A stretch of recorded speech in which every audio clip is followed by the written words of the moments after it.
Hello everyone.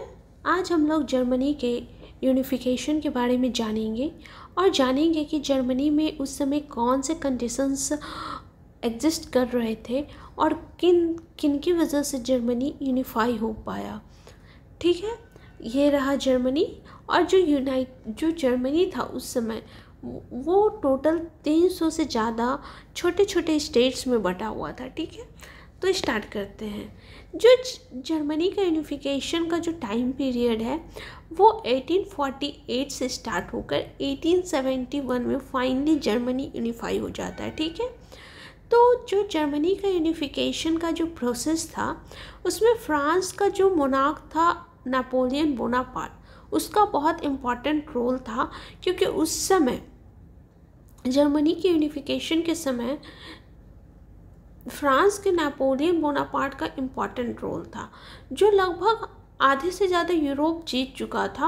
और जब Germany आता है तो वो देखता है जर्मनी 300 से ज़्यादा स्टेट्स में डिवाइडेड है, तो उनको यूनाइट करने के उनको उन पे आसानी से रूल करने के लिए जर्मनी को 39 पार्ट्स में डिवाइड करता है। लेकिन फाइनली नेपोलियन हार जाता है लिप्जिग का बार में 1813 में, बट वो फिर से दोबारा आता है। और वो फाइनली जब दोबारा आता है तो वाटरलू के भी बैटल में वो फाइनली हार जाता है 1815 में, एंड फाइनली नेपोलियन की डेथ हो जाती है। ठीक है, तो जो नेपोलियन था वो जर्मनी को 300 पार्ट्स में से उसको 39 पार्ट्स में बना देता है यूनाइट करके, और उसको कॉन्फेडरेशन ऑफ राइन बोलते हैं।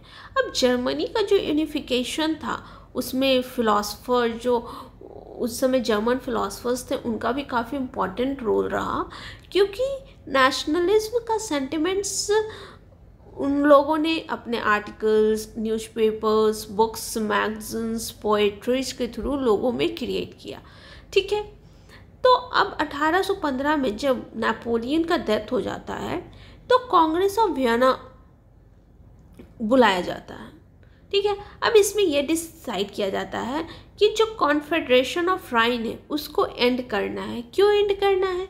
क्योंकि कॉन्फेडरेशन ऑफ राइन नेपोलियन ने बनाया था और उसने बहुत ज़्यादा वार किया, तो बहुत सारे लोगों का डेथ हुआ। तो ये काफ़ी एक बैड मेमोरी था जो कि जर्मन के दिमाग में था, तो वो उनको मिटाना चाहते थे।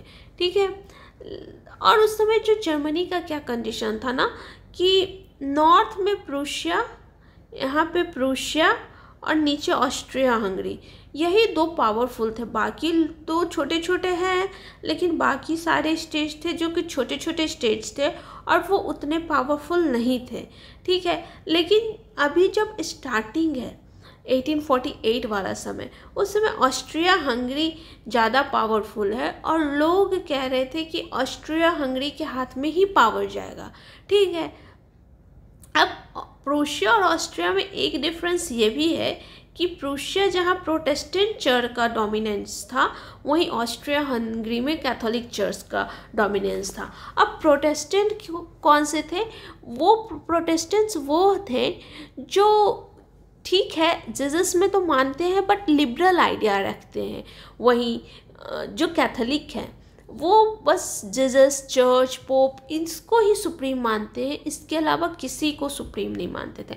अब जो प्रोटेस्टेंट्स थे और कैथोलिक्स थे उनमें खुद 30 ईयर तक बार चला था। ठीक है, तो अब हम लोग जानते हैं ना कि मेजर इश्यूज क्या थे। अब भाई किसी को यूनाइट करना है, इंडिया को भी 550 प्रिंसली स्टेट्स थे, उसको भी यूनाइट करने में बहुत सारे चैलेंजेस आए। तो जो जर्मनी को यूनाइट करना था तो उसमें मेजर चैलेंजेस क्या क्या थे? तो मेजर चैलेंजेस ये था ऑस्ट्रिया वर्सेस प्रूशिया, क्योंकि उस समय दो ही पावरफुल स्टेट्स थे, तो था कि पावर किसको ट्रांसफ़र होना चाहिए, ऑस्ट्रिया को या प्रूशिया को। क्योंकि उस समय ऑस्ट्रिया ज़्यादा पावरफुल था, प्रूशिया कम, लेकिन फिर भी था कि किसको पावर ट्रांसफ़र होना चाहिए। ठीक है, दूसरा था कैथोलिक वर्सेस प्रोटेस्टेंट्स। एक जगह तो कल्चर भी अलग है, एक जगह कैथोलिक चर्च का डोमिनेंस है, वहीं दूसरे जगह प्रोटेस्टेंट चर्च का डोमिनेंस था। फिर स्मॉलर जो स्टेट्स थे 39 में तो दो पावरफुल स्टेट्स है, ऑस्ट्रिया और प्रूशिया, लेकिन और जो 37 स्मॉल स्टेट्स थे उनको भी डर था। क्या डर था? कि भाई उनका पावर चला जाएगा। अभी तो वो फिर भी थोड़ा बहुत इंडिपेंडेंटली कुछ पावरफुल है, लेकिन जब वो यूनाइट हो जाएंगे तो पावर चला जाएगा। तीसरा था इकोनॉमिक रीजंस भी।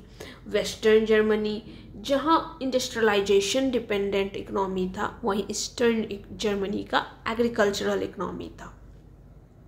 ठीक है,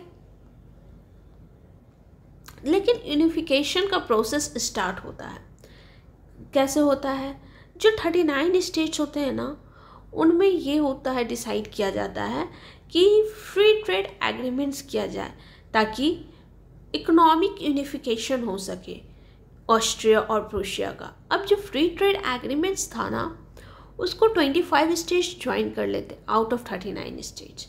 ठीक है, और जो विलियम कार उस समय के फिलोसफर थे, उन्होंने जॉल वेरिन को माइटी लीवर बोला।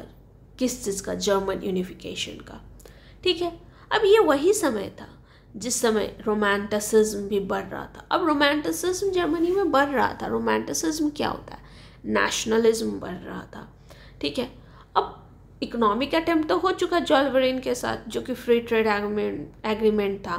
अब पॉलिटिकल अटेम्प्ट भी लिया गया कि भैया जर्मनी को कैसे यूनाइट करते हैं। तो फ्रैंकफर्ट पार्लियामेंट बुलाया गया 1848 में। सारे 39 स्टेट्स ने अटेंड किया। इसमें यह डिसाइड हुआ कि पार्लियामेंट का फॉर्मेशन होना चाहिए, और फ्रेडरिक विलियम फोर को बोला गया, जो कि प्रूशिया के किंग थे, कि इनको किंग बना देना चाहिए।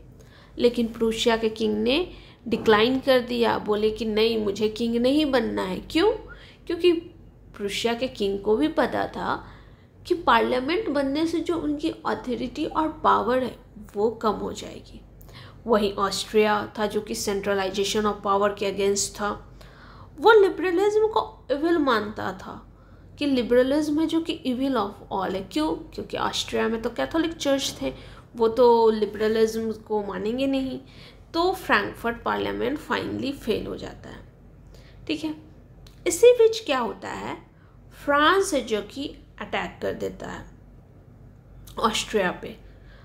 अब जब फ्रांस ऑस्ट्रिया पे अटैक करता है ना, तो ऑस्ट्रिया के किंग को भी लगता है कि नहीं, अब यूनाइट होना चाहिए। अब वो यूनिटी के लिए मान जाते हैं, यूनिफिकेशन के लिए मान जाते हैं, क्योंकि अब फ्रांस अटैक कर दिया ना, तो बोलते नहीं भाई अब यूनाइट होना चाहिए, यूनिटी के लिए मान जाते हैं। अब है कि विलियम वन किंग अपॉइंट किए जाते हैं, और बीच में जो फ्रेडरिक विलियम फोर जो किंग थे प्रूशिया के, वो भी हट जाते हैं। अब वहाँ पे विलियम वन किंग आ जाते हैं। ठीक है, तो अब जो विलियम वन किंग बनते हैं प्रूशिया के, वो ऑटोमन बिस्मार्क को पीएम अपॉइंट कर देते हैं। अब इसका होता है बहुत विरोध। क्यों? क्योंकि भैया ऑटोमन जो बिस्मार्क थे ना, वो एक कंजर्वेटिव आइडियोलॉजी के थे, और प्रूशिया ठहरा लिबरल आइडियोलॉजी वाला इंसान। तो विरोध तो बहुत हो रहा था। ऑटोमन बिस्मार्क थे जो आर्मी पे खर्च करना चाह रहे थे, वहीं जो सोशलिस्ट थे वो इस सब के अगेंस्ट थे। उनका मानना था कि नहीं, आर्मी पे इतना खर्च नहीं होना चाहिए, खर्च होना चाहिए लोगों के वेलफेयर पे। तो उन्होंने जो वहाँ का सोशलिस्ट पार्टी था ना, उसको बैन कर देते हैं। लेकिन सोशलिस्ट पार्टी को बैन करने से क्या होता है? कुछ नहीं, क्योंकि सोशलिज्म जो है वो तो एक आइडियोलॉजी है। आप एक पार्टी को बैन कर सकते हैं, एक आइडियोलॉजी को बैन नहीं कर सकते। ठीक है, तो लोगों का तो डिमांड था कि सोशलिज्म चाहिए। तो ऑटोमन बिस्मार्क क्या कहते हैं कि वो सबसे बड़ा पहला सोशल वेलफेयर प्रोग्राम यूरोप में स्टार्ट कर देते हैं। ठीक है, अब सोशल वेलफेयर प्रोग्राम का क्या ज़रूरत था? ज़रूरत ये था कि उस समय यूरोप में इंडस्ट्रियलाइजेशन हो रहा था, वहाँ के वर्कर्स को सोशल सिक्योरिटी की फैसिलिटी अवेलेबल नहीं थी। अब ये जब सोशल वेलफेयर प्रोग्राम लॉन्च करते हैं, जिसमें हेल्थ इंश्योरेंस, एक्सीडेंट इंश्योरेंस और ओल्ड एज पेंशन जैसे प्रावधान थे, तो जो सोशलिज्म में बिलीव करने वाले लोग थे ना, वो भी अपना सपोर्ट ऑटोमन बिस्मार्क को शो करने लगते हैं। अब थे लिबरल्स को पता था कैसे अपने फेवर में करना है, लिबरल्स थे जो इंडस्ट्रियलाइजेशन में बिलीव करते थे। ऑटोमन बिस्मार्क ने इंडस्ट्रियलाइजेशन को प्रमोट किया, प्लस चर्चेस के पावर को कम किया। और लिबरल्स तो यही चाहते थे कि चर्च के पावर को कम होना चाहिए, तो लिबरल्स भी अब खुश हैं। ठीक है, मिडिल क्लास क्यों खुश थे? मिडिल क्लास को बेनिफिट हो रहा था, इकोनॉमिक कंसोलिडेशन से इंडस्ट्रियलाइजेशन हो रहा है, तो मिडिल क्लास खुश थे। वहीं किंग भी हैप्पी थे ऑटोमन बिस्मार्क से। क्यों खुश थे? क्योंकि उनका पॉलिटिकल डोमिनेशन बढ़ रहा था। ठीक है, तो ऑटोमन बिस्मार्क ने क्या स्ट्रैटेजी बनाया ना कि वो स्मॉल स्टेट्स को ज्वाइन करेंगे। ठीक है, प्रूशिया में तो ऑब्वियसली आर्मी पे खर्च हो रहा है, इंडस्ट्रियलाइजेशन पे खर्च हो रहा है, तो प्रूशिया तो स्ट्रांग हो रहा है।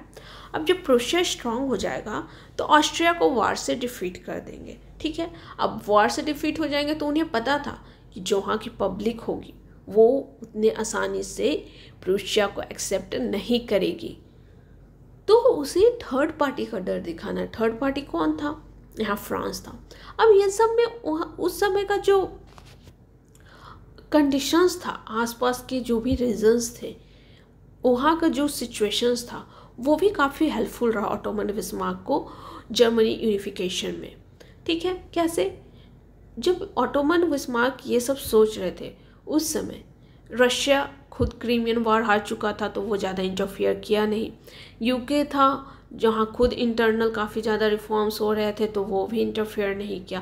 और फ्रांस जहाँ का किंग नेपोलियन 3 था, नेपोलियन बोनापार्ट नहीं, नेपोलियन 3, वो खुद इस उम्मीद में था कि कब सिविल वार हो जर्मनी में, ऑस्ट्रिया प्रूशिया ये सब में, और कब हम अपना टेरिटरी एक्सटेंड करें। ठीक है, तो होता ये है कि एक ट्रीटी होता है 1865 में, एक कॉम्प्रोमाइज़ किया जाता है ऑस्ट्रिया और प्रूशिया के बीच में। वो बोलते हैं ना, ठीक है हम दोनों मिल के डेनमार्क पे अटैक करते हैं। ठीक है, अब डेनमार्क कहाँ है?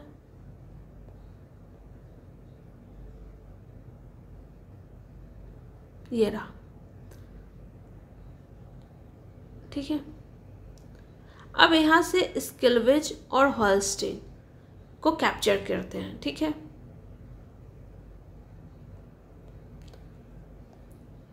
तो जब अटैक करते हैं ना, तो हॉलस्टीन ऑस्ट्रिया ले लेता है और स्किल्विज है वो प्रूशिया के पास रह जाता है। ठीक है, और फिर दोनों एग्री कर जाते हैं। अब यहाँ से स्टार्ट करता है, चूंकि अब इन दोनों में एग्रीमेंट हो जाता है, और अब प्रूशिया रेडी था अटैक करने के लिए ऑस्ट्रिया पे। ऑस्ट्रिया को हेल्प करना चाहता था फ्रांस, लेकिन जो वहाँ के किंग थे ऑटोमन बिस्मार्क प्राइम मिनिस्टर, वो फ्रांस को बोलते हैं कि ऐसा करो, मुझे ये युद्ध जीतने दो, और जब मैं जीत जाऊँगा ना तो कुछ टेरिटरी तुमको दे दूँगा ऑस्ट्रिया का। और फ्रांस तो हेल्प करना चाहता था, लेकिन भाई जब उसको बिना लड़े टेरिटरी मिल रहा है तो वो बोलता है ठीक है।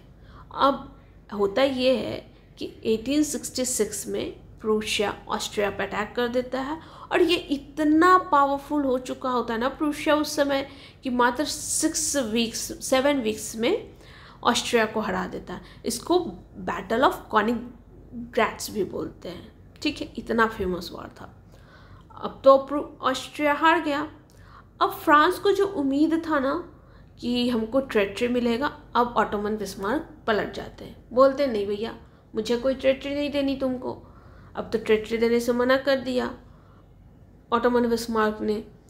ठीक है, अब है तीसरा, ऑस्ट्रिया तो अपने अंदर आ गया प्रूशिया के अंदर।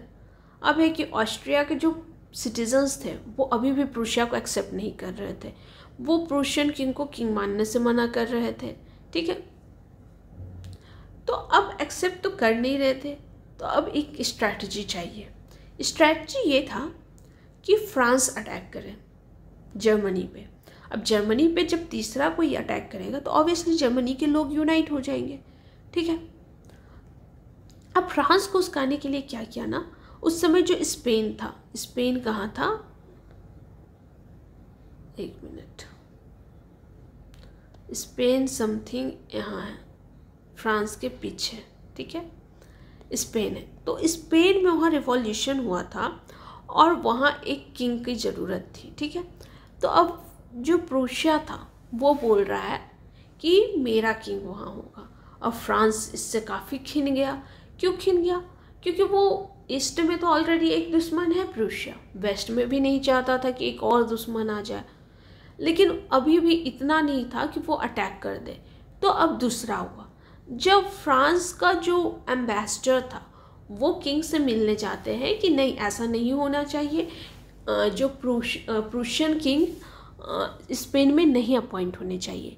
तो ऑटोमन बिस्मार्क जानबूझकर ये प्रिंट करवा देते हैं कि जो प्रूशिया के जो किंग है ना, उन्होंने फ्रांस के एम्बेसडर की काफ़ी इंसल्ट कर दी और ये बात ना फ्रांस के किंग से बर्दाश्त नहीं हुआ और फाइनली फ्रांस ने अटैक कर दिया जर्मनी पे। अब जैसे ही जर्मनी पे अटैक किया ना फ्रांस ने, तब लोग यूनाइट हो गए और चूँकि प्रूशिया पहले से बहुत पावरफुल बन चुका था, फ्रांस को हरा दिया, ठीक है। और जर्मनी फाइनली फ्रांस के वर्सेल्स में जाके अनाउंस करता है कि जर्मनी जीत चुका है। अब जर्मनी का यूनिफिकेशन कंप्लीट हो गया 18 जनवरी 1871 में और फ्रांस को इतनी बुरी तरह हराता है जर्मनी कि जो फ्रांस का एल्सैक लॉरेन वाला एरिया था ना वो भी कैप्चर कर लेता है। जर्मनी यूनिफाई हो गया। अब वहाँ पे बैंकिंग सिस्टम, कम्युनिकेशन सिस्टम, ये सबको मॉडर्नाइज किया गया। जो पहले चांसलर बनते हैं फ्रांस के वो बनते हैं ऑटोमन बिस्मार्क। ऑटोमन बिस्मार्क को आयरन मैन भी बोला जाता है और ये एक ऐसा एग्जाम्पल है जहाँ पे आर्मी ने यूनिफाई किया कंट्री को। Okay, thank you.